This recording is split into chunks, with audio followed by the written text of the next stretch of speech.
আমরা এই গত 8টা হালকায় কি নিয়ে আলাপ করেছি, কি বিষয় নিয়ে আলাপ করেছি,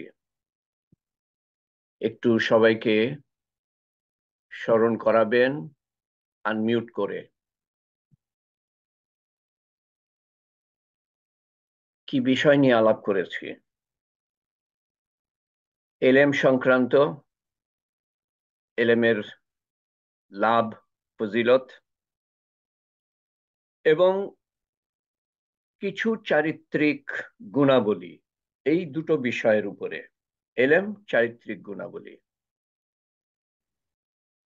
আজকে আলাপ করব আমরা পরীক্ষা, আল্লাহ তাআলার তরফ থেকে পরীক্ষা। আমাদের সার্বিক বিষয় হলো রমজানের পরে আল্লাহ তাআলার সুরক্ষা কিভাবে পাবো? এলেমের মাধ্যমে, চারিত্রিক গুণাবলীর মাধ্যমে। সেই জন্য ওই দুই বিষয়ের মধ্যে দুই বিষয় নিয়ে আলাপ করেছি। তো এরপরে আজকে আলাপ করব যে আল্লাহর পরীক্ষা কি, আল্লাহ তাআলা যে পরীক্ষা দিবেন আমাদেরকে সেগুলা কি। তো চারিত্রিক গুণাবলী, কিছু চারিত্রিক গুণাবলী নিয়ে আলোচনা করেছি, অল্প কিছু, সেগুলো একটু মনে করবেন। খালি চারিত্রিক গুণাবলীগুলা, চারিত্রিক গুণাবলীর নাম। তাড়াতাড়ি শুরু করেন। প্রথমে আমরা শুরু করি আমার মনে হয় তাওয়াক্কুল দিয়ে, মনে হয় নাকি? বলেন, আপনারা বলেন,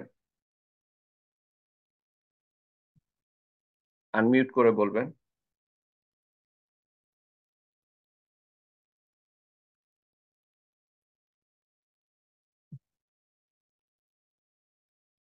কেউ বলতে চাচ্ছেন না মনে হয়।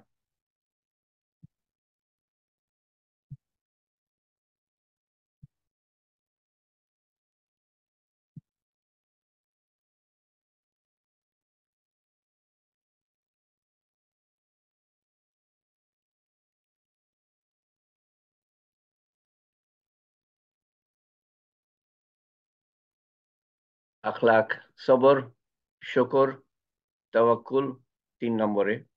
ক্ষমাশীলতা, হিলম, চরম সহিষ্ণুতা, সহ্য শক্তি।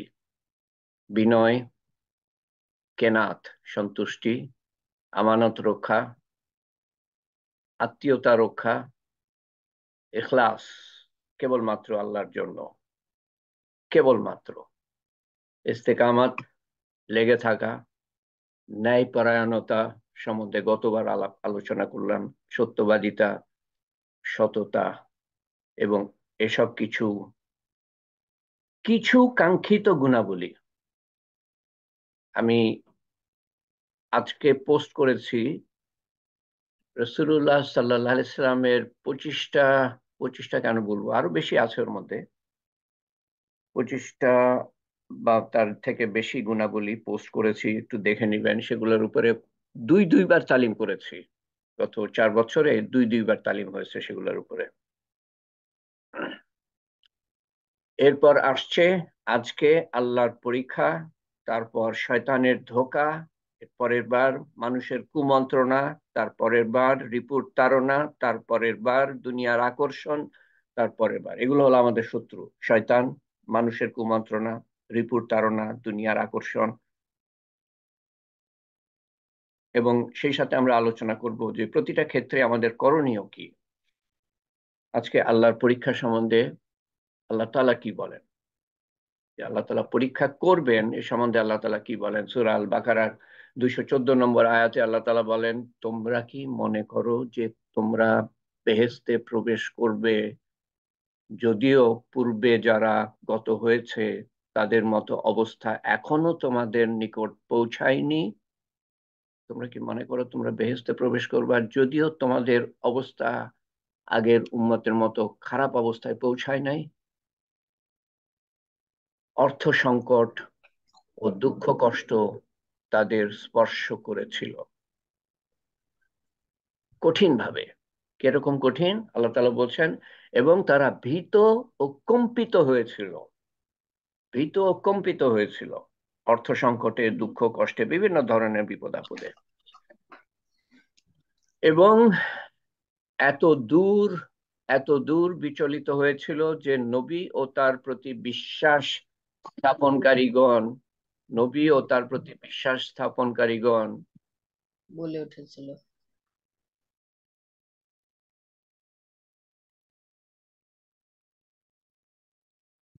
আমি আনমিউট করি নাই, বিশ্বাস স্থাপনকারীগণ বলে উঠেছিল, আল্লাহর সাহায্য কখন আসবে, আল্লাহর সাহায্য কখন আসবে। একই একই আয়াত, একই আয়াত। আল্লাহর সাহায্য কখন আসবে, আল্লাহ তাআলা কি বলছেন? জেনে রেখো, আল্লাহর সাহায্য নিকটবর্তী, কাছে। সূরা আল বাকারার 3টে আয়াতে বলেন, প্রথমটা হলো 155 নম্বর আয়াত, নিশ্চয়ই আমি তোমাদের কিছু ভয় ও ক্ষুধা দ্বারা এবং কিছু ধন সম্পদ এবং ফসলের লোকসান দ্বারা, মানে ব্যবসার লোকসান, ব্যবসার লোকসান পরীক্ষা করব। কিছু ভয়, কিছু ক্ষুধা, কিছু ধন সম্পদের লোকসান, কিছু ব্যবসার লোকসান, এর দ্বারা পরীক্ষা করব। এবং কোভিডের সময় দেখেছেন যে এক এক মানুষ সব ধরনের পরীক্ষার মধ্যে পড়েছিল, ভয়ও ছিল, ক্ষুধাও ছিল, ধন সম্পদ এর ক্ষতি হয়েছিল, ব্যবসার ক্ষতি হয়েছিল। তারপর আল্লাহ তাআলা বলছেন, এবং তুমি ধৈর্যশীলদের শুভ সংবাদ দাও, অর্থাৎ ধৈর্যশীলরা পাশ করবে। পাশ করার উপায় হলো ধৈর্য ধারণ করা। পরের আয়াতে আল্লাহ তাআলা বলছেন, তারাই ধৈর্যশীল, ধৈর্যশীলদের সম্বন্ধে বলছেন, তারাই ধৈর্যশীল যারা তাদের উপর কোনো বিপদ এলে বলে, আমরা তো আল্লাহরই এবং নিশ্চিতভাবে তারই দিকে ফিরে যাব, বা যাচ্ছি, প্রত্যেক মুহূর্তে আমরা ফিরে যাচ্ছি। কিন্তু কালকে যতটা কাছে ছিলাম কবরের, এবং আল্লাহ আল্লাহর কাছে আমরা সবসময় আছি। কালকে যতটা কাছে ছিলাম কবরের, বা এক মুহূর্ত আগে যতটা কাছে ছিলাম, আজ এখন আরো কাছে, প্রত্যেকটা মুহূর্তে আরো কাছে যাচ্ছি আমরা। আমরা সে সম্বন্ধে চিন্তাও করি না, বুঝিও না। ওই যে হাসতে থাকি আর হই হুল্লোড় করতে থাকি, কোনো খবর নাই যে প্রত্যেক মুহূর্তে আমরা কবরের আরো কাছে এগিয়ে যাচ্ছি। ইন্না লিল্লাহি ওয়া ইন্না ইলাইহি রাজিউন বলে ধৈর্যশীলরা কখন? যে কোনো বিপদে, শুধু কেউ মারা গেলে নয়, যে কোনো বিপদে। আমাদের মধ্যে তো আহ, প্রচলন, কেউ মারা গেলে ইন্না লিল্লাহি ওয়া ইন্না ইলাইহি রাজিউন পড়ি আমরা। আর তারপরের আয়াতে সূরা বাকারার বলা হচ্ছে, ওই সকল লোকের প্রতি তাদের প্রতিপালকের নিকট থেকে আশিস, ব্লেসিংস ও দয়া, মার্সি বর্ষিত হয়, আর এরাই সৎ পথ পাবে।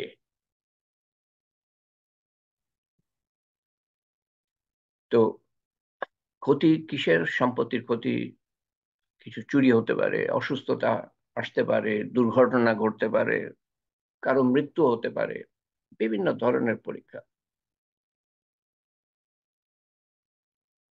এবং এক জায়গায় আল্লাহ তাআলা বলেন, সব কয়টা আয়াত তো আর তুলে ধরবো না, সময় কুলাবে না। এক জায়গায় আল্লাহ তাআলা বলেন, তোমরা কি মনে করো ঈমান আনলেই যথেষ্ট? তোমাদের আমি অবশ্যই পরীক্ষা করব। আর পরীক্ষা না হলে তো ক্লাস 1 থেকে 2 তে যাবে না, প্রাইমারিতেই থেকে যাবে। যদি কেউ বলে না আমি পরীক্ষা দিব না, তো প্রাইমারি, মানে 1 থেকে 2 তেই যেতে পারবে না। কিন্তু দুনিয়ার সব পরীক্ষা পাশ করতে চায় মানুষ, একেবারে লেগে থাকে। তারপরে যে সেটার ফল ভোগ করবে তার কোনো গ্যারান্টি নাই। এমনকি ডাক্তারি পাশ করেও যে ফল ভোগ করবে, দেখা গেল পরের দিন মারা গেল, ঘটনা ঘটেছে। সূরা আম্বিয়া 35 নম্বর আয়াতে আল্লাহ তাআলা বলেন, কাছাকাছি অর্থ,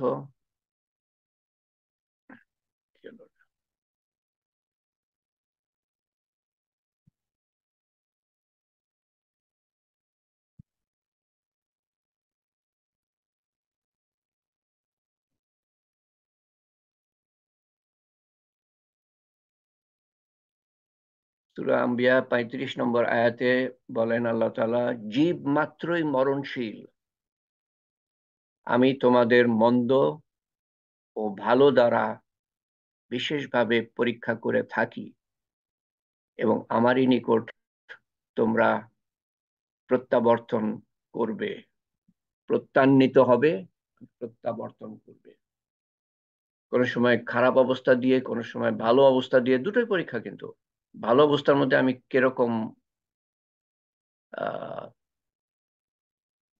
কি বলে যেন এটাকে, কিরকম আত্মহারা হয়ে যায়, বা আত্মহারা হয়ে যায় কিনা, আল্লাহকে ভুলে যায় কিনা। ভালো অবস্থার মধ্যেও মানুষ ভুলে যায় আল্লাহকে, যেখানে শুকরিয়া আদায় করার কথা। ভালো অবস্থা তো মদ খেতে শুরু করলো, তো আল্লাহকে তো ভুলবেই সেখানে। কোনো সময় খারাপ অবস্থা, কোনো সময় ভালো অবস্থা, এবং এর মাধ্যমে আল্লাহ তাআলা যাচাই করতে চান যে কে ধৈর্যশীল, কার ইমান কতটুকু, ইমান আছে না নাই, ইমান মজবুত না শক্ত, কে ধোঁকাবাজ, কে সৎ, কে মিথ্যাবাদী, কে সত্যবাদী, কে ন্যায়পরায়ণ, কে অন্যায়কারী, কে সবরকারী, কার আন্তরিকতা কতটুকু। সে বলছে ইমানদার, কিন্তু কতটুকু আন্তরিকতা তার মধ্যে, ইমান কত মজবুত, এটা আল্লাহ তাআলা পরীক্ষা করবেন।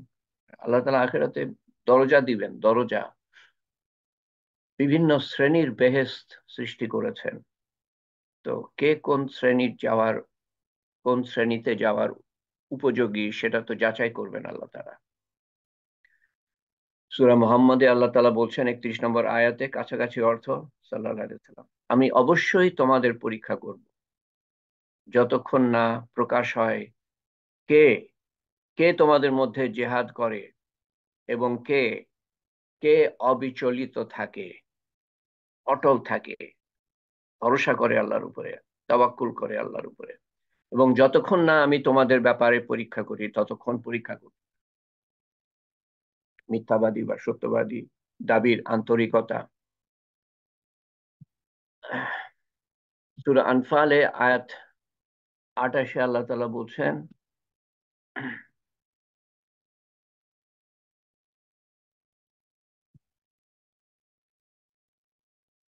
আর জেনে রেখো, জেনে রাখো, তোমাদের ধন সম্পদ ও সন্তান সন্ততি তো এক পরীক্ষা। আমরা মনেই করি না অনেক ধন সম্পদ আছে, এটা যে পরীক্ষা, মনেই করি না। সন্তান সন্ততি আছে, এটা পরীক্ষা, মনেই করি না। এই কথাটা মনেই আসে না। কেন, কোরআন পড়লেও আরবিতে পড়ি, কিন্তু কি পড়ছি সেটা তো বুঝি না। আর আল্লাহর কাছেই রয়েছে বড় পুরস্কার। সূরা তাগাবুন 15 নম্বর আয়াতে আল্লাহ তাআলা বলছেন, তোমাদের ধন সম্পদ ও সন্তান সন্ততি তো তোমাদের জন্য পরীক্ষা, আর তোমাদের জন্য আল্লাহরই কাছে রয়েছে বড় পুরস্কার। প্রায় একই কথা। ধন সম্পদ, সন্তান সন্ততি কিভাবে পরীক্ষা? অত্যাধিক ব্যস্ত করে রাখে এবং তাই বাধা হয়ে দাঁড়ায়। ধন সম্পদ অর্জন করতে যদি আমি অত্যাধিক ব্যস্ত থাকি, যাতে আল্লাহর ইবাদত করতে ভুলে যাই বা হালাল হারাম মানতে ভুলে যাই, ধন সম্পদ অর্জনের যে যে নিয়ম কানুন আল্লাহ তাআলা রেখেছেন, যে করণীয় এবং বর্জনীয় আল্লাহ তাআলা রেখেছেন, সেগুলো মানি কিনা, নাকি ব্যস্ততার মধ্যে আল্লাহকে ভুলেই যাই, আল্লাহর ইবাদত ভুলেই যাই, সন্তান সন্ততি লালন পালন করতে গিয়ে আল্লাহকেই ভুলে গেলাম। তো এগুলা বাধা কিনা আল্লাহর স্মরণ। বিভিন্ন ধরনের আল্লাহ তাআলা পরীক্ষা দিয়ে থাকেন। শুধু সন্তান সন্ততি কেন, স্ত্রী, তারপরে পিতামাতা, তারপরে নিকট আত্মীয়, আহ, খালা খালু, মামা মামি, চাচা চাচি, ফুপা ফুপু, সব পরীক্ষা, বন্ধু বান্ধব, এগুলা আল্লাহকে স্মরণ করতে বাধা হয়ে দাঁড়ায় কিনা, বাধা হয়ে দাঁড়ায় কিনা, সন্তানদের যথাযথ লালন পালন না করানো, সেটাও পরীক্ষা। আল্লাহর সাথে পরিচয় করিয়ে দিলাম না, ইঞ্জিনিয়ার হলো, ডাক্তার হলো, কিন্তু আল্লাহকে চিনলো না। পিতামাতা মারা গেল, পিতামাতার জন্য কি করতে হবে সেটাই জানে না। কিছুদিন আগে একজন ইন্তেকাল করেছেন, তো জানাজার সময়, এটা আমার শোনা কথা, যে দেখেছে সেই বলছিল জানাজার সময় এক সন্তান দূরে দাঁড়িয়েছিল, জানাজার নামাজে ছিল না। আল্লাহ ও আখেরাতে পরিচয় প্রতিনিয়ত না দেয়া, প্রতিনিয়ত দিতে হবে। তারা যখন বেড়ে উঠছে, ওইটাই তো শিখাবার সময়। তাদের অন্তরটা নরম কাদার মতো, যেভাবে ইচ্ছা আপনি বানাতে পারেন, কাদা দিয়ে যা ইচ্ছা তাই বানাতে পারেন। কাদাটা কাদাটা মাঠ যখন শক্ত হয়ে যাবে, তখন আপনি কিছু বানাতে পারবেন না। হিসাব সম্বন্ধে প্রতিনিয়ত স্মরণ করানো, আল্লাহর হুকুম আহকাম সম্বন্ধে, করণীয় বর্জনীয় সম্বন্ধে মনে করানো, করাই কিনা, এগুলো পরীক্ষা। সন্তান সন্ততির যথাযথ লালন পালন, সম্পত্তির সঠিক সম্পত্তি সঠিকভাবে আমি আয় করি কিনা এবং সঠিকভাবে ব্যবহার করি কিনা, এবং যেটা বাঁচলো সেটা আমি, সেটার মধ্যে কিন্তু অন্য মানুষের অংশ আছে, সেটা আমি বুঝি কিনা এবং তাদের কাছে পৌঁছে দিই কিনা, নাকি সবই আমার নিজের উপর খরচ করি, আমার চাহিদার, আমার প্রয়োজনের বাইরে, আমার চাহিদা মেটাতেও আমি খরচ করি, ব্যাস পাকড়াও হয়ে যাব। ধন সম্পদ পেয়ে মানুষ মৌজ করছে, একদিন তো শেষ হবে, একদিন হিসাব হবে, একদিন শাস্তি হবে, তখন কিছু করণীয় থাকবে না, কিছুই করার থাকবে না, এবং হবে তো হবেই। তো সম্পত্তির সঠিক আয়, সম্পত্তির সঠিক ব্যয়, সম্পত্তি এবং সন্তানের ক্ষতির দ্বারা আল্লাহ তাআলা পরীক্ষা করেন, বিভিন্ন ভাবে পরীক্ষা করেন। সূরা আল আহজাব এর 35 নম্বর আয়াতের কাছাকাছি অর্থ, একটু দীর্ঘ আয়াত। এই আয়াত সম্বন্ধে একটা কথা বলে নি। এক উম্মুল মুমিনিন ছিলেন, ওনার নামটা আমি ভুলে গেলাম। রাসূলুল্লাহ সাল্লাল্লাহু আলাইহি ওয়াসাল্লামের স্ত্রীরা আমাদের মাতা, মুমিনদের মাতা। উনি একদিন রাসূলুল্লাহ সাল্লাল্লাহু আলাইহি ওয়াসাল্লামকে বলছেন যে প্রত্যেকটা আয়াতে মানুষদেরকে বলা হচ্ছে, মানুষ বলতে আসলে মহিলাদেরও বোঝাচ্ছে, তো আমাদের কথা তো বলা হচ্ছে না। রাসূলুল্লাহ সাল্লাল্লাহু আলাইহি ওয়াসাল্লাম সেই দিনই বা দুই একদিনের মধ্যেই মসজিদে খুতবা দিতে গিয়ে উনি বললেন, একটা আয়াত নাজিল হয়েছে, এবং সেই আয়াতটা উনি বলছেন, এবং সেখানে, এবং এই যে স্ত্রী যিনি যিনি অভিযোগ করেছিলেন, ওনার কানে গেল। কারণ বাসা একদম মসজিদের পাশে, একদম পাশে, দেয়াল না, ওই ওই যে আমাদের দিনের দেয়াল না, পার্টিশন আছে কিন্তু দেয়াল না। প্রত্যেকটা কথা উনি কি বলতেন না বলতেন স্ত্রীরা শুনতে পেত। তারাও, তাদেরও তো এলেম শিক্ষা করতে হবে, তাই না? আল্লাহ তাআলা কিরকম ব্যবস্থা করে দিয়েছিলেন। সেরকম প্রাসাদ থাকলে পরে, অট্টালিকা থাকলে পরে শুনতেই পেতেন না মহিলারা। এবং এই মহিলারা কেউ 20 বছর, রাসূলুল্লাহ সাল্লাল্লাহু আলাইহি ওয়াসাল্লাম যাওয়ার পরে কেউ 20 বছর শিক্ষা দিয়েছেন মানুষদেরকে, কেউ 30 বছর, কেউ 40 বছর, একজন 50 বছর পর্যন্ত বেঁচে ছিলেন। ওনার সম্বন্ধে আলাপ করবো আজকেই, সম্ভবত 50 বছর মানুষকে শিক্ষা দিয়েছেন। ওনারা শিখেছেন, মানে কি বলছেন রাসূলুল্লাহ সাল্লাল্লাহু আলাইহি ওয়াসাল্লাম, ওনারা শুনতে পাচ্ছেন, আর ঘরের মধ্যে কি বলছেন সেটা তো ওনারা জানেনি। তো উনি কি শুনেন যে আল্লাহ তাআলা, আমার যদ্দূর খেয়াল পড়ে, এই আয়াতটা হবে, বা এই ধরনের একটা আয়াত যেখানে আল্লাহ তাআলা বলেন পুরুষরা এবং মহিলা, পুরুষরা এবং মহিলা, পুরুষরা এবং মহিলা। উনি উনি অবাক হয়ে গেলেন, যে আল্লাহ তাআলা ওনার কথার জবাব সাথে সাথে দিয়ে দিলেন।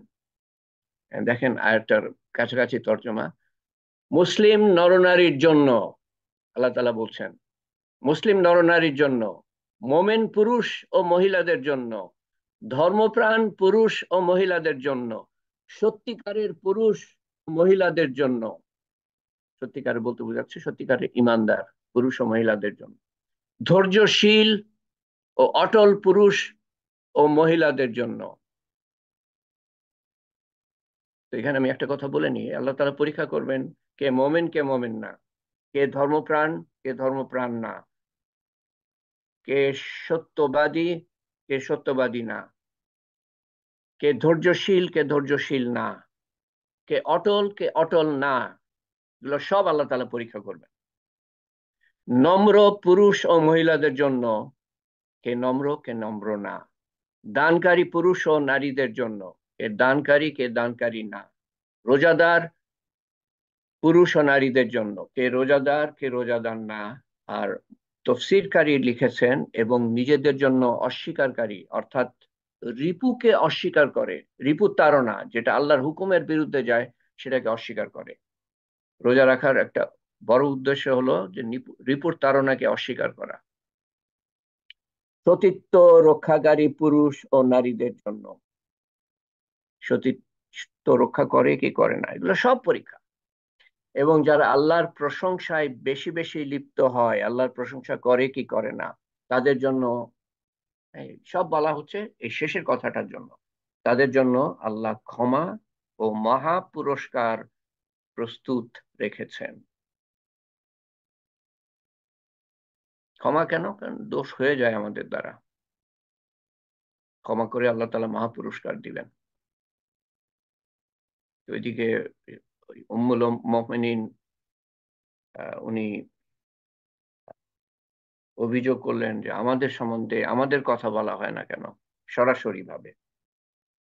আর আল্লাহ তাআলা অচিরেই এই ধরনের একটা আয়াত, হয় এটা বা এই ধরনের আরেকটা আয়াত নাজিল করেন যেখানে পুরুষ এবং মহিলা, পুরুষ এবং মহিলা, পুরুষ এবং মহিলা কথাটা আল্লাহ তাআলা ব্যবহার করছেন।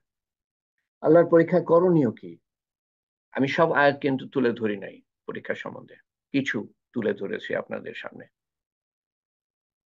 আর আম, এই যে সেই আরেকজন উম্মুল মুমিনিন এর ঘটনা, উমর বিন আবু সালামা তার মা উম্মে সালামা থেকে বর্ণনা করেছেন। উম্মে সালামা হলো উম্মুল মুমিনিন, কিন্তু উনি রাসূলুল্লাহ সাল্লাল্লাহু আলাইহি সাল্লামের সাথে বিয়ে করার আগে ওনার আরেক জায়গায় বিয়ে হয়েছিল। রাসূলুল্লাহ সাল্লাল্লাহু আলাইহি সাল্লাম এক আত্মীয়, সেই আত্মীয় উহুদের যুদ্ধে মারা যান, তারপরে রাসূলুল্লাহ সাল্লাল্লাহু আলাইহি সাল্লামের সাথে বিয়ে হয়। সে সম্বন্ধে আমি বলছি একটু পরে। তো ওনার সন্তান উমর বিন আবু সালামা, তার মানে আবু সালামার পুত্র উমর, তার মা উম্মে সালামা, আহ,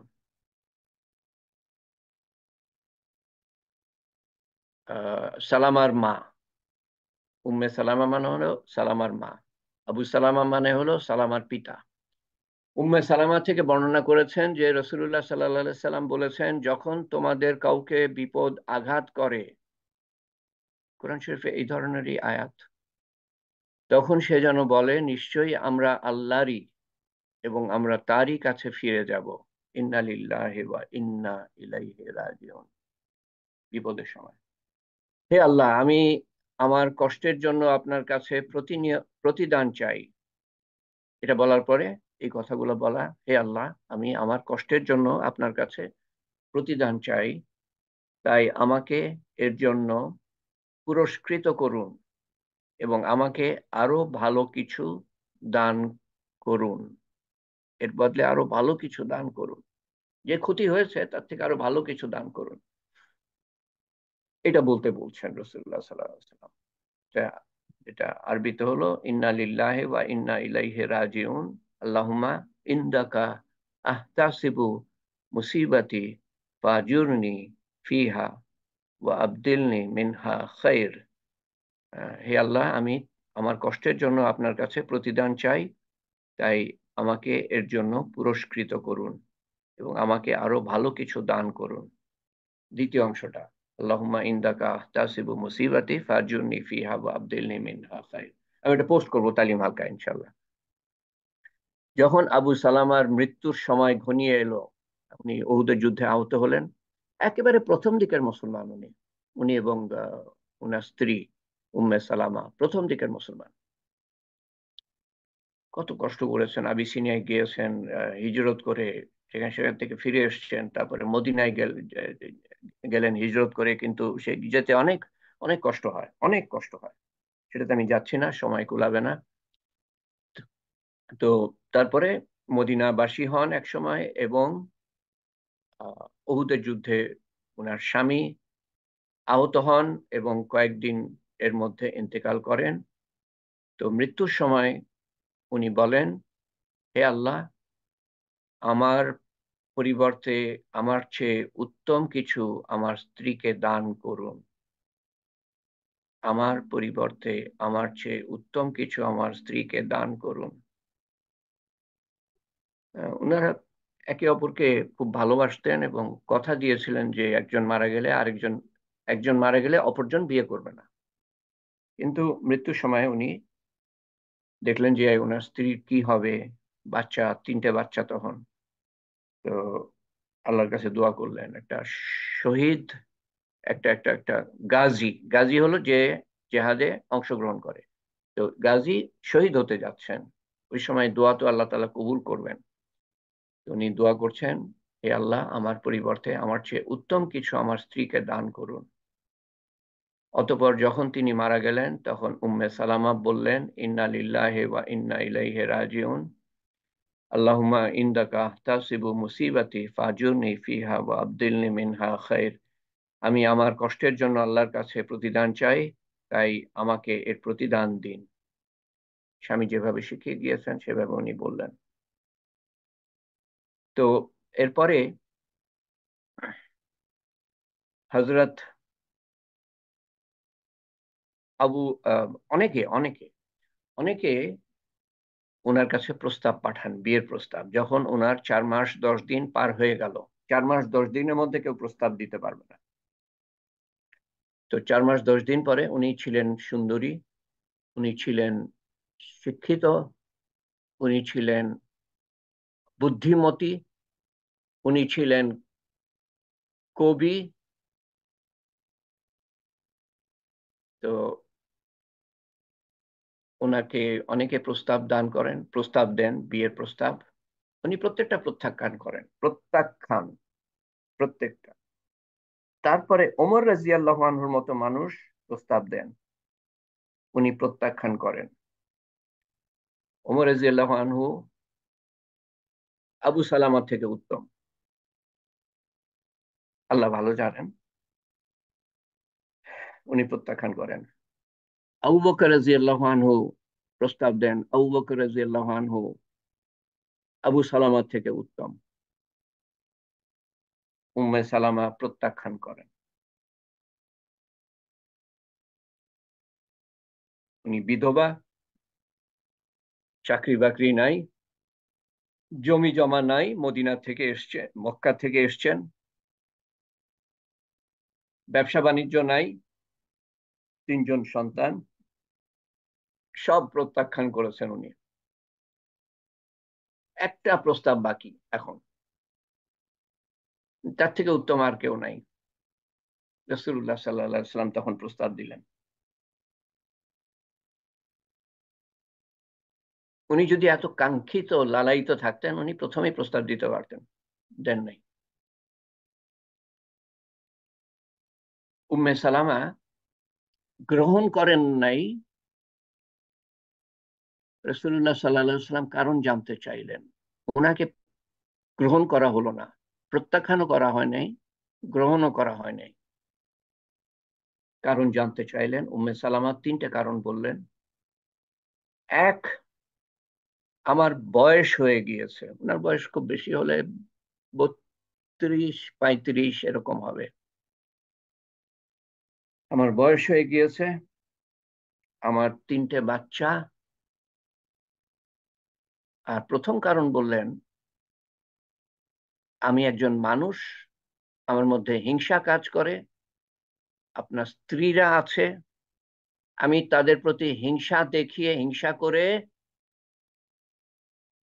আপনার অসন্তোষ এবং আল্লাহর অসন্তোষ এবং গোনা কামাই করতে। কিরকম বিদুষী মহিলা, বুদ্ধিমতী মহিলা! রাসূলুল্লাহ সাল্লাল্লাহু আলাইহি সাল্লাম প্রস্তাব দিয়েছেন, ঝাঁপিয়ে পড়েন নাই। কি অদ্ভুত মহিলা! উনি ঝাঁপিয়ে পড়েন নাই।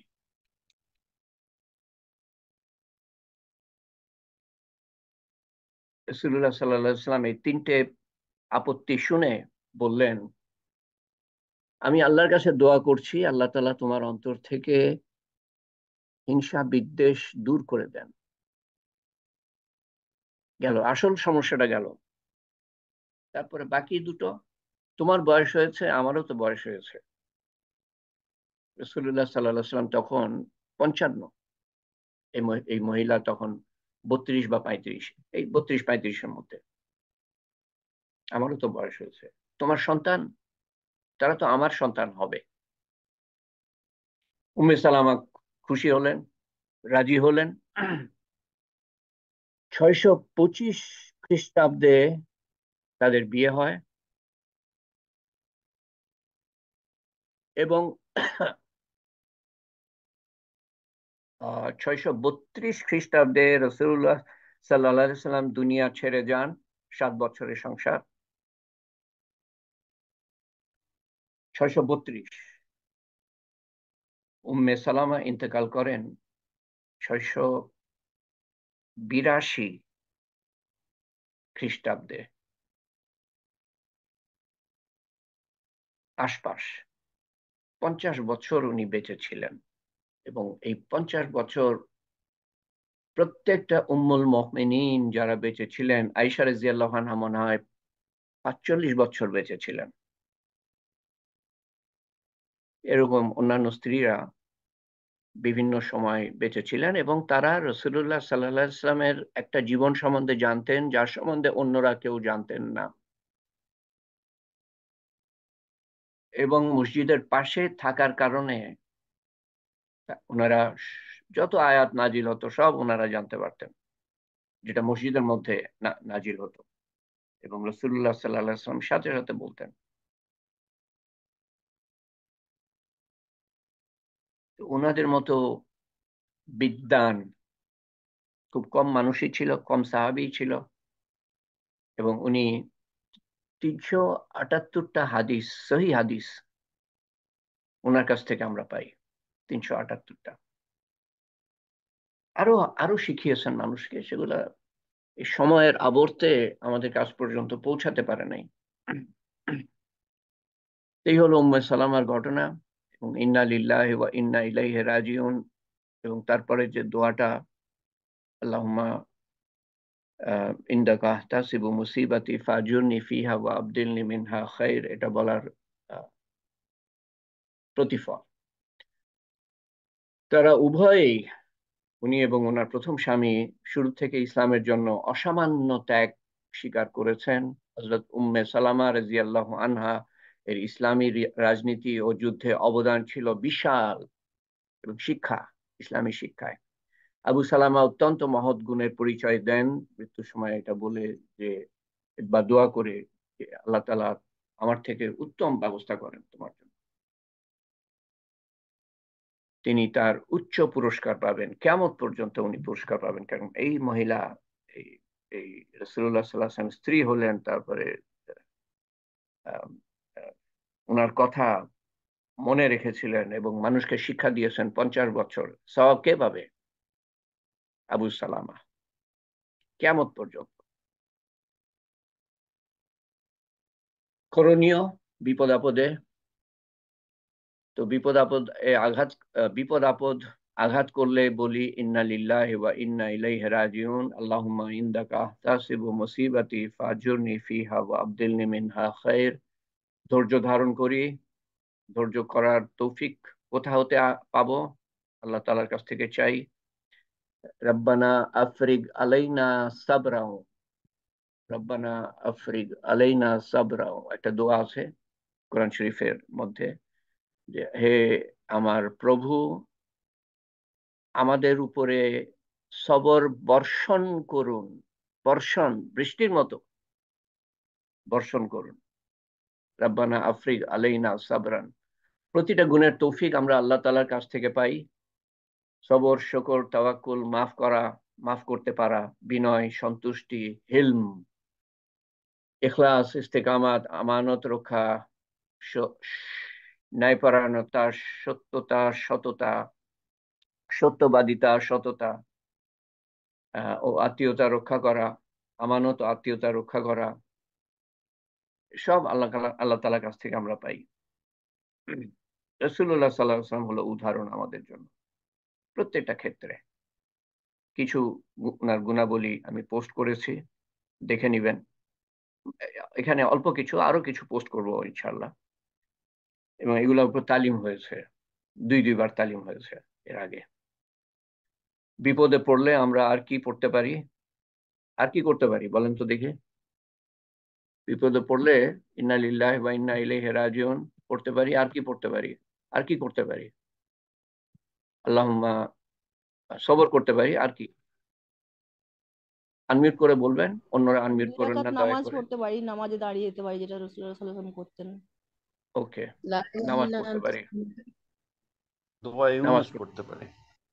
দোয়া ইউনুস পড়তে পারি, লা ইলাহা ইল্লা আনতা সুবহানাকা ইন্নী কুনতু মিনাজ জালিমিন। আর কি 2 নম্বর কে বললো জানো? একজন বললেন 2 নম্বর। দ্বিতীয় কথাটা কে বললেন? দিলরুবার পরে দিলরুবা বলল 2 রাকাত নামাজ, তারপরে একজন কিছু বলেছিলেন, হাসবুনাল্লাহু ওয়া নি'মাল ওয়াকিল।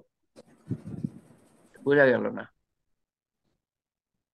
হাসবুনাল্লাহু ওয়া নি'মাল ওয়াকিল, এটাও তো হাসবুন পড়তে আল্লাহু ওয়া নি'মাল ওয়াকিল, আল্লাহ আমার জন্য যথেষ্ট। এবং কেয়ারটেকার, উত্তম কেয়ারটেকার। তারপরে আর কি করতে পারি? আসসালামু ভেরি আলাইকুম। গুড। ওয়ালাইকুম সালাম। দরুদ সৎকার শরীফ করতে পারে। এবং আস্তাগফিরুল্লাহ পড়তে হবে। আস্তাগফিরুল্লাহ পড়তে পারি, আর কি? দরুদ শরীফ সৎ- দুরূদ শরীফ সাল্লাল্লাহু পড়তে আলাইহি পারি। ওকে, ভেরি গুড। আসসালামু আলাইকুম স্যার। ওয়ালাইকুম সালাম। আল্লাহুম্মা ইন্না নাজালুকা ফি নুহুরিম ওয়া নাউযু বিকা মিন শুরুরিম, এটাও পড়তে পারি। হ্যাঁ, এটা হলো বিশেষ করে, এটা পড়তে পারি আমরা, কিন্তু বিশেষ করে শত্রুর বিরুদ্ধে এটা। মানে এক একটা ওষুধ এক এক এক এক অসুখের জন্য তো। এটা হলো বিশেষ করে শত্রুর বিরুদ্ধে। আর কিছু? আসসালামু সালামালাইকুম আলাইকুম ভাই। স্যার। ইয়া আমরা আজিজু ইয়া আজিজু ইয়া দাফিয়াল বালিয়াত, এই দুইটা দোয়া পড়া যায়। হ্যাঁ, ইয়া আজিজু ইয়া হ্যাঁ, আজিজ আল্লাহর ইয়া দাফিয়াল বালিয়াত। হ্যাঁ আচ্ছা, এটা কোনো ইয়ে আলেম বলেছেন নিশ্চয়ই? জি জি জি, হ্যাঁ আলেম, হ্যাঁ হ্যাঁ, খতিব সাহেব বলছেন। আলেম বলেছেন। এটা হাদিসে পাওয়া যায় না, কিন্তু আমি এটা হুম, হুম। অস্বীকার করছি না। এটা মনে করবেন না, আল্লাহর নাম তো আমি আমি যে কোনো অবস্থায় পড়তে পারি, আমি অস্বীকার এটা করছি না। হ্যাঁ, শাইখুল হাদিস একজন বলছিলেন আর কি, আমাদের খতিব হ্যাঁ, সাহেব। একজন শাইখুল হাদিস বলেছেন, কিন্তু এটা হাদিসে পাই নাই আমি। থাকতে পারে উনি যেহেতু শেখ। কিন্তু আল্লাহর নাম আমি যে কোনো অবস্থায় পড়তে পারি। আল্লাহর যে জি জি জি। 99টা নাম আছে। আর ইয়ে শাহনাজ কি বললো? বিপদে পড়লে আমরা সদাকা করতে পারি স্যার। সদকা, সদকা, সদকা। এবং সবচেয়ে উত্তম সদকা গ্রহণকারী কারা? এতিমরা। না, আমি এটা ভুল বলেছিলাম তোমাকে। পরে আমার মনে হয়েছিল, কিন্তু তোমাকে যে পরে আমি শুধরে দিব, শয়তান আমার মাথা থেকে ওটা বের করে দিয়েছে। সবচেয়ে উত্তম হলো আহ আত্মীয়দের মধ্যে, জি স্যার। আত্মীয়দের মধ্যে যারা করি, যাতে আত্মীয়তাও বজায় করা হলো, রক্ষা করা হলো, এবং সৎকাও করা হলো। জি স্যার। তারপরে এতিম বিধবা এরা আসে, অনাত্মীয় যারা। আচ্ছা, এটুকুই থাক আজকে। সময় সময় সময় নিয়ে সমস্যা। তো আমার কাছে, আমি সবকটা আপনারা যা বলেছেন তা আমার আমার লিস্টের মধ্যে নাই সবকটা। লা হাওলা ওয়ালা কুওয়াতা ইল্লা বিল্লাহিল আলিয়্যিল আযীম, এটা বেশি করে পড়তে পারি। মহান ও পরম আল্লাহ ব্যতীত কোনো শক্তি ও ক্ষমতা নাই। আস্তাগফিরুল্লাহ পড়তে পারি, যা বলেছেন আপনারা। ইয়া হাইয়্যু ইয়া কাইয়্যুম বিরহমাতিকা আস্তাগীথ, হে চিরজীবী ও চিরস্থায়ী, তোমার রহমতে আমি সাহায্য, তোমার রহমতের মাধ্যমে আমি সাহায্য চাই, আর তোমার রহমতের দ্বারা আমি সাহায্য চাই। লা ইলাহা ইল্লা আনতা সুবহানাকা, এটা বলেছেন আপনারা। ইন্নী কুনতু মিনাজ জালিমিন, দোয়া ইউনুস, তুমি ছাড়া কোনো উপাস্য নাই, তুমি গৌরবান্বিত, আমি অন্যায়কারীদের মধ্যে। আর তারপরে, হে ঈমানদারগণ, ধৈর্য ও সালাতের মাধ্যমে সাহায্য প্রার্থনা করো, নিশ্চয়ই আল্লাহ ধৈর্যশীলদের সাথে আছেন। এটা আপনারা বলেছেন। নামাজ পড়া, দুই রাকাত বলতে মানে কি, যে বিপদ কাটছে না আবার দুই রাকাত পড়ি, বিপদ কাটছে না আবার দুই রাকাত পড়ি। তো নামাজ পড়া, কোরআন শরীফ আল্লাহ তাআলা বলছেন যে ধৈর্য ও নামাজের মাধ্যমে সাহায্য প্রার্থনা করো। এভাবে আরো আরো দু একটা আপনারা বলেছেন, যেমন দুরুদ, যেটা আমি আমি লিস্ট করি না। আরেকটা ছিল খুব সুন্দর, একজন বলছিলেন, যেটা আমার লিস্টের মধ্যে নাই। কোনটা এটা? আমার লিস্টের মধ্যে নাই। আল্লাহ পরীক্ষায় ফেলেন কেন? পুণ্য অর্জন, ক্ষমা লাভ, মর্যাদা লাভ, নম্রতা, সহানুভূতিশীলতা অর্জন। হীরা কিভাবে তৈরি হয়? হীরা কিভাবে তৈরি হয়? প্রচন্ড চাপের মধ্যে পড়ে, কয়লা প্রচন্ড চাপের মধ্যে পড়ে হীরা হয়, প্রচন্ড চাপের মধ্যে।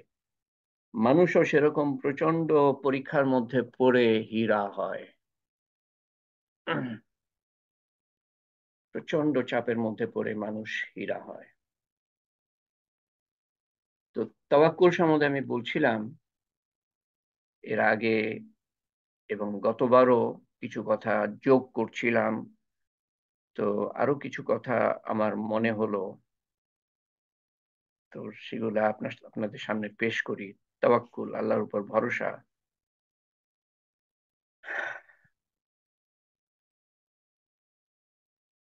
এই ভরসা, আল্লাহর উপর ভরসা,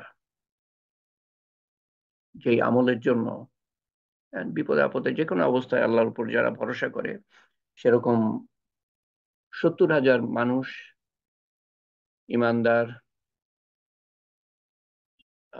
বিনা হিসাবে বেহেশতে যাবে। শুধু 70,000 না, অন্য হাদিস থেকে পাই যে প্রত্যেক হাজারের সাথে আরো 70,000, প্রত্যেক হাজারের সাথে আরো 70,000, এভাবে অনেক মানুষ যাবে। আর না হলে আমাদের আমাদের কোনো চান্সই ছিল না। তো তাওয়াক্কুল জিনিসটা আসে না, আসবে না আমাদের উপরে আল্লাহর উপর ভরসা, উচ্চ পর্যায়ের ঈমান না থাকলে, উচ্চ পর্যায়ের সবর না থাকলে, উচ্চ পর্যায়ের শুকর না থাকলে, উচ্চ পর্যায়ের বিনয় না থাকলে, উচ্চ পর্যায়ের কেনাত, সন্তুষ্টি আল্লাহর উপর না থাকলে। মানে হ্যাঁ, সন্তুষ্ট আল্লাহর উপর মানে কি, আমার যা আছে তার উপরে আমি সন্তুষ্ট। উচ্চ পর্যায়ের হিলম, পরম সহনশীলতা না থাকলে পরে। তো এই আল্লাহর উপরে ভরসা, এর মধ্যে অনেক গুণাবলী চলে আসে, সেগুলো না থাকলে আল্লাহর উপর ভরসা করা সম্ভব হয় না। বিনা হিসাবে বেহেশতে যাওয়া তো সহজ কথা না, সোজা কথা না। বেহেশতি সহজ, বেহেশতি সোজা সোজা সোজা মানে সহজে পাওয়া সম্ভব না। কিছু কিছু মূল্য তো দিতে হবে বেহেশতের। এটা দালান কোঠা বানায় মানুষ, কত কষ্ট করে সেটার জন্য। যেই দালান হয়তো 100 বছর টিকবে খুব বেশি হলে।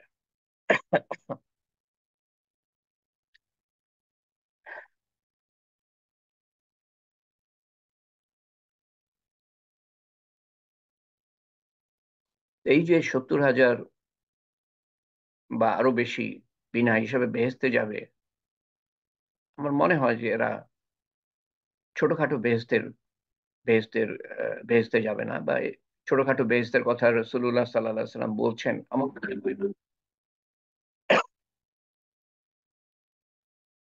তো পৃথিবীতে আমরা সবাই উচ্চ পর্যায়ের পজিশন চাই, মাকাম, মর্যাদা, স্থান, ঘর বাড়ি। যে ফকির সেও চায়, ইস, আমি যদি এই দালানটায় থাকতে পারতাম। দুনিয়াতে হয়তো পারবে না ওই দালানে থাকতে, কিন্তু আখেরাতে বাদশাহী সে পেতে পারে। আল্লাহর হুকুম মানলে, নবীর সুন্নত মতো আখেরাতে বাদশাহী পেতে পারে। ফকির পেতে পারে, দুনিয়ার বাদশা নাও পেতে পারে যদি আল্লাহর হুকুম না মানে। তো দুনিয়াতে আমরা সবাই কম বেশি, আমার মনে হয়, উচ্চ পর্যায়ে উঠতে চাই, যেতে চাই, সেটার জন্য চেষ্টা করি, নাহলে চেষ্টা কিসের জন্য, ছুটাছুটি কিসের জন্য সারাদিনের? দুনিয়াতে আমরা উচ্চ মাকানে থাকতে চাই, আখিরাতে কেন চাইবো না? যদি না চাই, ইমানের দুর্বলতা, বিশ্বাসের অভাব। আর আল্লাহ তাআলার উপরে সর্ব অবস্থায় ভরসা করলে লাভ আপনারই। ইব্রাহিম আলাইহিস সালাম কি ঠকেছিলেন আল্লাহর উপর ভরসা করে যখন ওনাকে আগুনে ফেলা হচ্ছে? আপনিও ঠকবেন না। পরিণতি আশার বাইরে হবে। সবচেয়ে খারাপ অবস্থার মধ্যে আল্লাহর উপর যদি ভরসা করতে পারেন যে পরিণতি হবে, আপনি কল্পনাও করতে পারেন না। যে কোনো বিপদে প্রথম থেকে ভরসা করতে পারা, প্রথম থেকে ভরসা করতে পারার কথা আল্লাহ তাআলা কোরআন শরীফে বলছেন। বিপদ আসলে প্রথম থেকে আল্লাহর উপর ভরসা করো, আর না হলে হবে কি, শয়তান আপনাকে টেনশনের মধ্যে ফেলে দিবে, দুশ্চিন্তা দুশ্চিন্তা বাড়তে থাকবে বিপদের মধ্যে।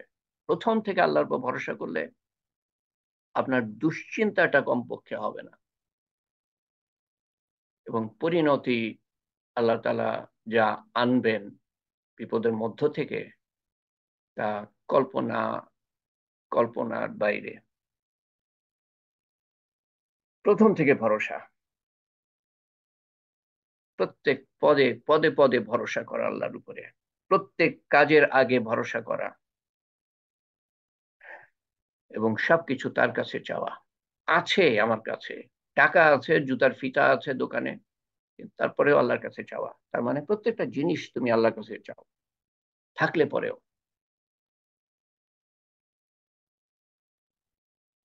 আল্লাহর প্রতি ভরসা দেখানো হয় 1 নম্বর, তৃতীয়ত আল্লাহকে রব হিসাবে স্বীকার করা হয়, তৃতীয়ত আল্লাহকে প্রত্যেক ক্ষেত্রে স্মরণ করা হয়, আল্লাহর সাথে সম্পর্ক স্থাপন করা হয়। কোন এক ব্যক্তি এসে বলল, ইয়া রাসূলুল্লাহ সাল্লাল্লাহু আলাইহি সাল্লাম, আমি সবচেয়ে শক্তিশালী ব্যক্তি হতে চাই। রাসূলুল্লাহ সাল্লাল্লাহু আলাইহি সাল্লাম ছোট্ট উত্তর দিলেন, আল্লাহর উপরে ভরসা করো, তুমি সবচেয়ে শক্তিশালী ব্যক্তি হয়ে যাবা। পাওয়ার হাউসের উপরে ভরসা করো, পাওয়ার হাউসের সাথে কানেকশন স্থাপন করো, তখন পাওয়ার আসবে, সবচেয়ে শক্তিশালী ব্যক্তি হবা। পাওয়ার হাউসের সাথে কানেকশন, ঝড় হয়েছে কালকে বাংলাদেশে, কোথায় কোথায় কারেন্ট নাই, পাওয়ার হাউসের সাথে কানেকশন কাট অফ।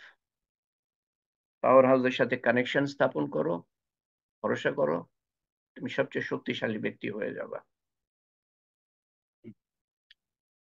একটা মানুষের মূল্য কিসের উপরে বলেন তো দেখি? আপনার মূল্য, আপনার দামি কাপড় আছে, সেটার সেটার উপরে আপনার মূল্য নির্ভর করে। দামি গয়না আছে, সেটার উপরে মূল্য নির্ভর করে। দামি শাড়ি আছে, সেটার উপর মূল্য নির্ভর করে। দামি স্যুট আছে, টাই আছে, সেটার উপর আপনার মূল্য নির্ভর করে। দামি ডিগ্রি আছে, সেটার উপর আপনার মূল্য নির্ভর করে। দামি অনেক ক্ষমতা আছে, সেটার উপর আপনার মূল্য নির্ভর করে। অনেক ধন দৌলত আছে, সেটার উপর আপনার আপনার মূল্য নির্ভর করে। অনেক খ্যাতি, সেটার উপর আপনার মূল্য নির্ভর করে। কেউ কেউ বলবেন হ্যাঁ করে, হ্যাঁ দুনিয়াতে করে। কবরে,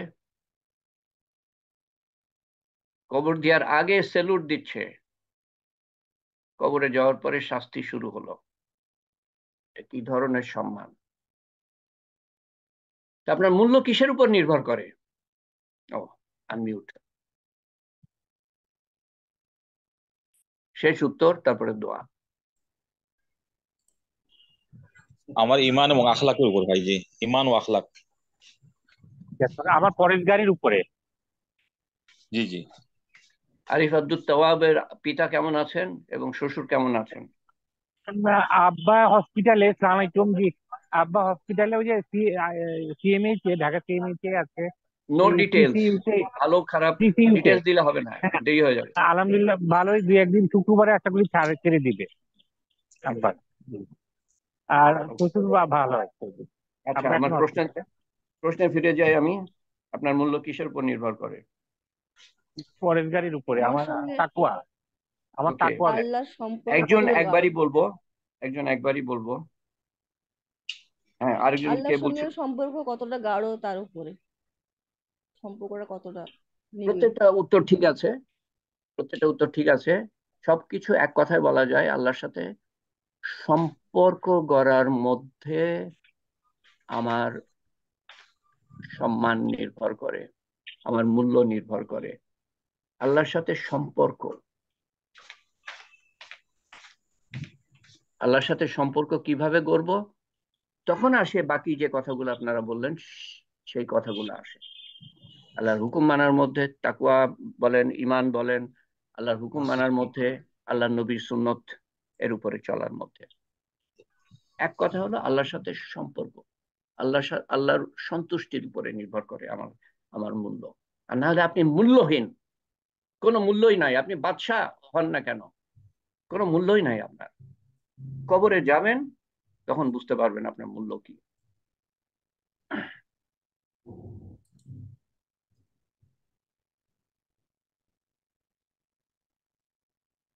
এবং আপনারা প্রত্যেকেই মূল্যবান হতে পারেন, ধন থাক আর না থাক,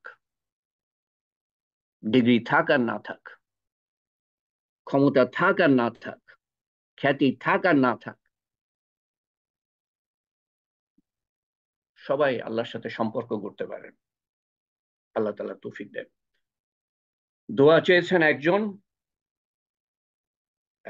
লিয়াকত আলী সাহেব, উনি কি লিখেছেন? হয়তোবা আমার, আচ্ছা, আল্লাহ তাআলা ইমানি পরীক্ষায় আমার দেহটা অসুখ বাঁধিয়ে, আহ ওনার কিছু অসুখ অসুখ বিসুখ যাচ্ছে, দুই হাঁটু এবং দুই পায়ের পাতা অকেজো হয়ে গিয়েছে, দুই হাঁটু এবং দুই পায়ের পাতা, ভীষণ বেদনা, চলতে ফিরতে হাঁটতে পারি না। আমার তালিমের সাথী সহ আপনার নিকট দোয়া প্রার্থী। লিয়াকত আলী সাহেবের জন্য দোয়া করবেন। উনি 10টা তালিমের হালকায় যোগ দেন এবং এই জন্যই আল্লাহ তাআলা পরীক্ষায় ফেলেছেন ওনাকে। ভয় পাবেন না, যদি উঁচু কি বলে মর্যাদা উঠতে চান, পরীক্ষা আসবে। আজকে না হলে আজকে তালিম আপনি শোনেন নাই। ফেরদৌসি হাসপাতালে আছে, আমাদের অংশগ্রহণকারী। আরিফিনের জন্য দোয়া করি আমরা, আবু বকর সাহেবের জন্য দোয়া করি, এবং আরো যারা অসুস্থ আছেন সবার জন্য আমরা দোয়া করি। আমার নাম নেয়া না নেয়াতে কিচ্ছু যায় আসে না, আপনি আছেন কিনা সেটাই হলো ইম্পর্টেন্ট। আপনি হাত তুলছেন কিনা, আপনি শুনেছেন কিনা, আপনি আমল করেছেন কিনা, আপনি আল্লাহর সাথে সম্পর্ক জুড়েছেন কিনা, সেটা হলো আসল কথা। আল্লাহুম্মা আমিন, আল্লাহুম্মা সাল্লি আলা সাইয়্যিদিনা মুহাম্মদ, জাযাল্লাহু আন্না মুহাম্মাদান সাল্লাল্লাহু আলাইহি সাল্লাম মা হুয়া আহলুহু, সুবহান রাব্বিয়াল আলিয়্যিল আলাল ওয়াহ্হাব, সুবহানাল্লাহি ওয়া বিহামদিহি আদাদা খালকিহি ওয়া রিযা নাফসি ওয়া জিনাতা আরশি ওয়া মিদাদা কালিমাতিহি। اللهم أسألك من خير ما سألك منه نبيك محمد صلى الله عليه وسلم ونعوذ بك من شر ما استعاذك منه نبيك محمد صلى الله عليه وسلم أنت المستعان وليك البلاغ ولا حول ولا قوة إلا بالله العلي العظيم. ربنا آتنا في الدنيا حسنة وفي الآخرة حسنة وقنا عذاب النار. ربنا إننا سمعنا مناديا ينادي للإيمان أن آمنوا بربكم فآمنا. ربنا فاغفر لنا ذنوبنا وكفر عنا سيئاتنا وتوفنا مع الأبرار. ربنا وآتنا ما وعدتنا على رسلك ولا تخزنا يوم القيامة إنك لا تخلف الميعاد.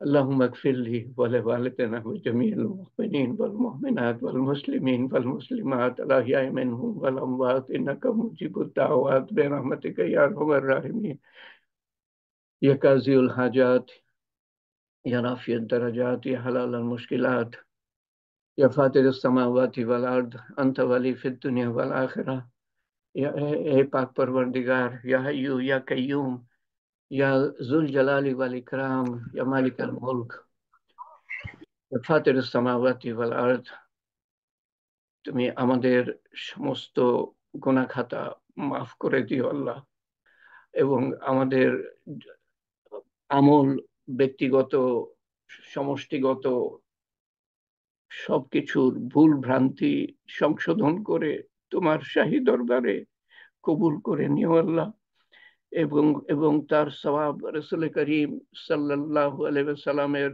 রওজা মুবারকে পৌঁছে দিও আল্লাহ, এবং তার সওয়াব পৌঁছে দিও আমাদের আপনজন, প্রিয়জন, নিকটজন যারা কবরে শায়িত, তাদের রুহের কাছে পৌঁছে দিও আল্লাহ, তাদের কবরের আযাব মাফ করে দিও আল্লাহ, কবরকে প্রশস্ত করে দিও, কবরকে নূর দিয়ে পরিপূর্ণ করে দিও, কবরকে জান্নাতুল ফেরদৌসের বাগান বানিয়ে দিও আল্লাহ, এবং তাদের দরজা প্রতিটা দিন উঁচু করে দিও। আমরা কবরে যাব, অচিরেই যাব আল্লাহ, তোমার সর্বোত্তম ব্যবহার আমরা আশা করি আল্লাহ, আমাদের প্রতি তুমি সদয় হয়ে আল্লাহ কবরে এবং হাসরের ময়দানে আপনজন সহ যখন দাঁড়াবো, আরশের নিচে যেন ছায়া পাই, এবং আমাদের হিসাব যেন সহজ করে দাও আল্লাহ, এবং আমাদের আমাদের নিশ্চিন্ত মনে রেখো আল্লাহ, এবং আমাদের আমলনামা ডান হাতে দিও আল্লাহ, মিজানে নেকির পাল্লা ভারী করে দিও আল্লাহ, এবং চোখের পলকে পুলসিরাত পার করিয়ে দিও, এবং বিনা হিসাবে জান্নাতুল ফেরদৌসে দাখিল করো, জান্নাতুল ফেরদৌসে দাখিল করো আল্লাহ।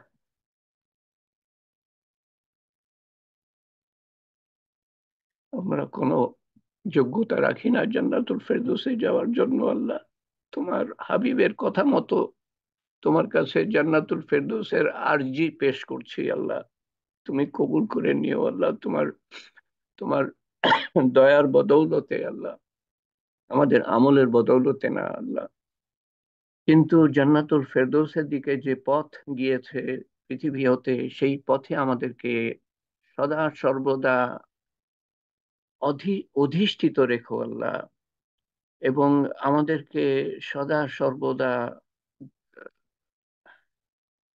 শয়তানের ধোঁকা থেকে রক্ষা করো, এবং মানুষের কুমন্ত্রণা থেকে রক্ষা করো, এবং নফসের তাড়না থেকে রক্ষা করো, এবং দুনিয়ার মারাত্মক আকর্ষণ থেকে রক্ষা করো।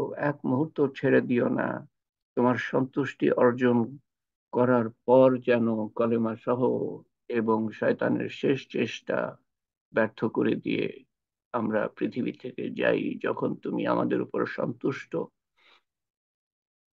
হে পাক পরবর্তীকার, তুমি আমাদেরকে তোমার রহমতের এবং মাগফিরাতের এবং হেফাজতের এবং হেদায়েতের ছায়াতলে রেখো, আমাদের সন্তান সন্ততি যারা কিয়ামত পর্যন্ত আসবে তাদেরকে রেখো, সমস্ত মুসলমান এবং তাদের সন্তান সন্ততি যারা কিয়ামত পর্যন্ত আসবে তাদেরকে রেখো, সমস্ত মানুষকে হেদায়েত দিও আল্লাহ, যাদের কপালে হেদায়েত নাই তাদেরকে তুমি ধ্বংস করে দিও আল্লাহ, আমাদের ধ্বংস করার আগে আল্লাহ তারা আমাদের ধ্বংস করে দিচ্ছে আল্লাহ, তারা আমাদের ধ্বংস করে দিচ্ছে আল্লাহ, এবং এবং আমাদের গুনার কারণে তুমি আমাদেরকে বাঁচিয়ে নিও আল্লাহ, আমরা না চাইলেও আমাদেরকে আমাদেরকে তৌফিক দিও পুরা দিনের মধ্যে যেন আমরা দাখিল হওয়ার নিয়ত করতে পারি এবং প্রচেষ্টা করতে পারি, প্রচেষ্টা নিতে পারি আল্লাহ, এবং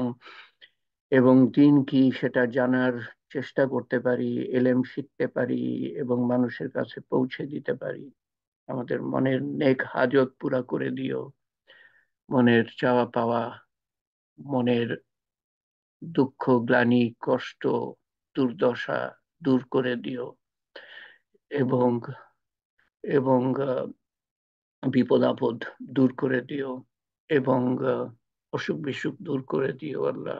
আমাদের অন্তরে যাদের কথা নাড়া দেয়, তারা অসুস্থ বলে বা বিপদগ্রস্ত বলে, তাদের অসুস্থতা এবং বিপদ দূর করে দিও আল্লাহ। আল্লাহুম্মা আসআলুকা ईमानन कामिलन यकीनन सादिकन इल्मन नाफिया रिज़्कन वासिया अमलन सालिहा हयातन तय्यबा दुआ मुस्ताजाब।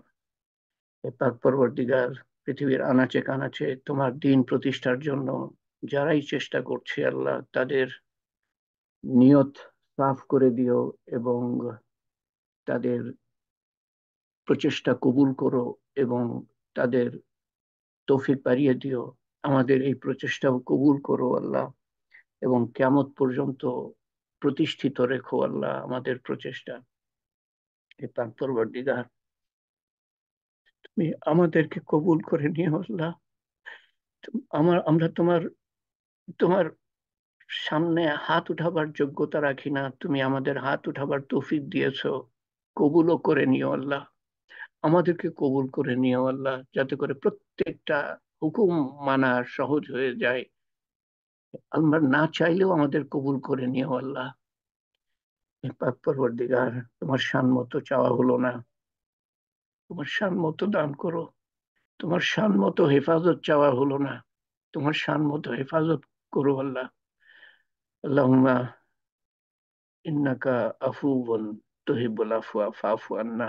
রব্বানা যালামনা أنفسنا وإن لم تغفر لنا وترحمنا لنكونن من الخاسرين. ربنا لا تزغ قلوبنا بعد إذ هديتنا وهب لنا من لدنك رحمة إنك أنت الوهاب. يا قاضي الحاجات، يا رافع الدرجات، يا حلال المشكلات، يا موجب الدعوات، برحمتك نستغيث. يا أول الأولين، يا آخر الآخرين، يا أكرم الأكرمين، يا راحم المساكين، يا ذي القوة المتين. ربنا تقبل منا إنك أنت السميع العليم وتب علينا إنك أنت التواب الرحيم. سبحان ربك رب العزة عما يصفون وسلام على المرسلين والحمد لله رب العالمين. وحمد لا إله إلا الله محمد رسول الله صلى الله عليه وسلم. لا إله إلا أنت سبحانك إنا كنا من الظالمين. سبحان الله وبحمده